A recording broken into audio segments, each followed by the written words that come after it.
AP PCC మొట్టమొదటి మహిళా అధ్యక్షురాలు వైఎస్ షర్మిల. ఆంధ్రప్రదేశ్ కాంగ్రెస్ కమిటీ 27వ అధ్యక్షురాలుగా నియమితులైన వైఎస్ షర్మిల పలు రాజకీయ అంశాల్లో కొత్త చరిత్ర సృష్టించారు. ఆ పార్టీ రాష్ట్ర చరిత్రలో చాలా విషయాల్లో ఆమె ప్రథమురాలు.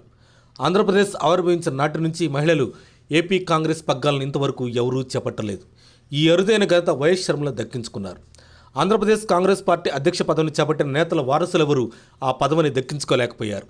వైఎస్ రాజశేఖర రెడ్డి కుమార్తెగా ఈ క్రెడిట్ను ఆమె సొంతం చేసుకున్నారు.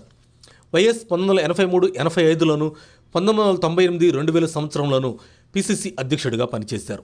హేమీలైన నేతలు ఉండే కాంగ్రెస్ పార్టీ పగ్గాలు చేపట్టాలంటే రాజకీయంగా బలమైన పూర్వానుభవం కూడా ఉండాలి. ప్రత్యక్ష రాజకీయాల్లోనూ ఎన్నికల హోదాలోనూ దిగి సత్తా చాటిన చరిత్ర ఉండాలి.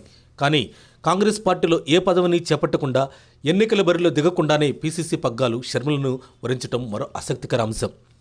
షర్మిల పేరును ఏఐసీసీ ధృవీకరించడంతో మరో చరిత్ర కూడా నమోదైంది. ఏపీలోని 2 జాతీయ పార్టీలైన బీజేపీ, కాంగ్రెస్కు ఆడపడుచులే అధ్యక్షత వహిస్తున్న అరుదైన ఘట్టం ఆవిష్కృతమైంది. బీజేపీ ఏపీ రాష్ట్ర అధ్యక్షత బాధ్యతలు నందమూరి తారక రామారావు కుమార్తె దగ్గుబాటి పురంధేశ్వరి నడిపిస్తుండగా, కాంగ్రెస్ ఎంపీ రాష్ట్ర అధ్యక్ష బాధ్యతలు వైఎస్ రాజశేఖర రెడ్డి కుమార్తె వైఎస్ షర్మిల నడిపిస్తున్నారు.